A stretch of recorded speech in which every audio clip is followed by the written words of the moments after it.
Shalom teman-teman, sebelum kita mulai renungan pada pagi hari ini, mari kita satu dalam doa.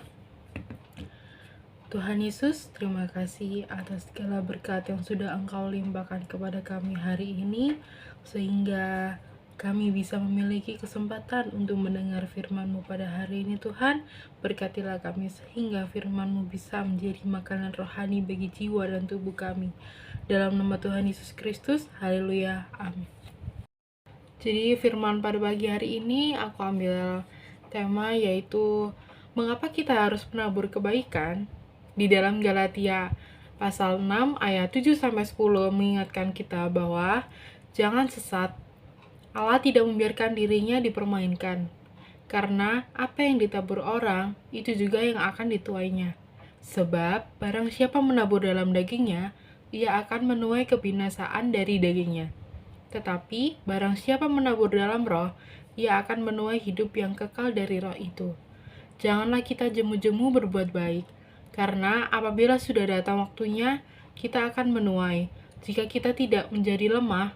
Karena itu, selama masih ada kesempatan bagi kita, marilah kita berbuat baik kepada semua orang, tetapi terutama kepada kawan-kawan kita seiman.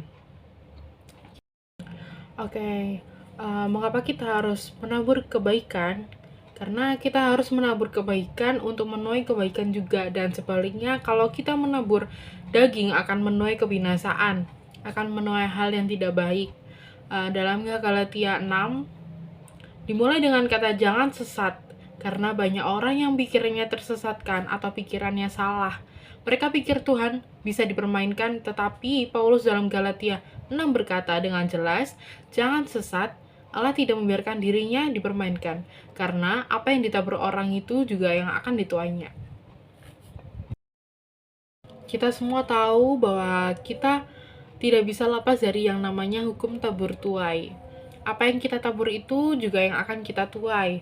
Namun jika kita mengikuti kedagingan, maka kita akan menuai kebinasaan. Juga jika kita menabur sesuai dengan keinginan roh, maka kita akan menuai sesuai dengan rencana Tuhan. Dorongan yang disampaikan dalam surat Paulus ini untuk tidak jemu-jemu berbuat baik bukanlah atas dorongan daging, tetapi atas dorongan roh Tuhan.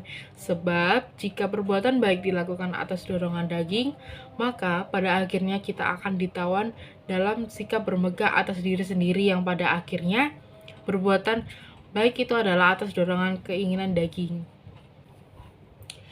Ayat ini memastikan bahwa perbuatan baik itu yang didorong oleh Tuhan tidak akan pernah sia-sia, teman-teman. Akan ada tuaian yang melimpah yang diperoleh dari orang yang menaburkan kebaikan. Sebab Tuhan akan memberikan kepada kita yang layak untuk kita terima sesuai dengan apa yang kita tabur. Buah akan selalu lebih banyak dari benih yang tabur. Maka hati-hati dan perhatikanlah dengan teliti akan apa yang kita tabur. Maka dari itu, jangan jemu berbuat baik kepada sesama, teruslah berbuat baik. Kenapa? Karena apa yang ditabur akan kita tuai.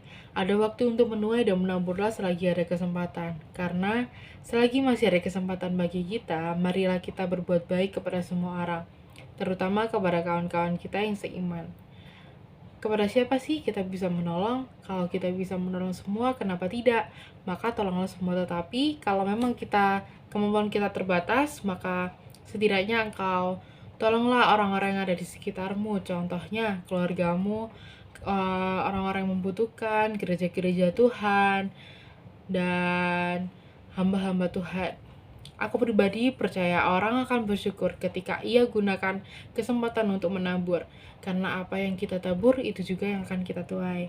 Di dalam Galatia 6 dijelaskan kalau menabur dalam daging akan menuai kebinasaan, dan kalau menuai ke dalam roh akan menuai hidup yang kekal. Tujuannya lebih besar.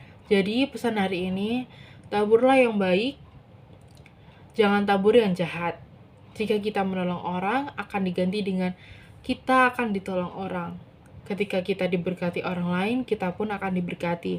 Teman-teman, terus tabur kebaikan di tengah-tengah air mata, di tengah-tengah krisis ini, dan saya percaya kita akan menuai dengan luar biasa. Amin. Mari kita satu dalam doa. Terima kasih Tuhan atas firman-Mu yang Engkau berikan pada kami.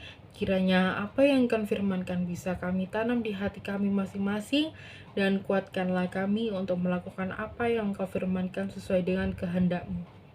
Biarlah perkataan-Mu menyegarkan jiwa kami, menghidupi hati yang lemah dan lesu, dan membangkitkan harapan dan kasih. Berkatilah hidup kami, agar kami tetap dapat berkesempatan mendengar firman-Mu kembali. Dalam nama Tuhan Yesus, haleluya, amin.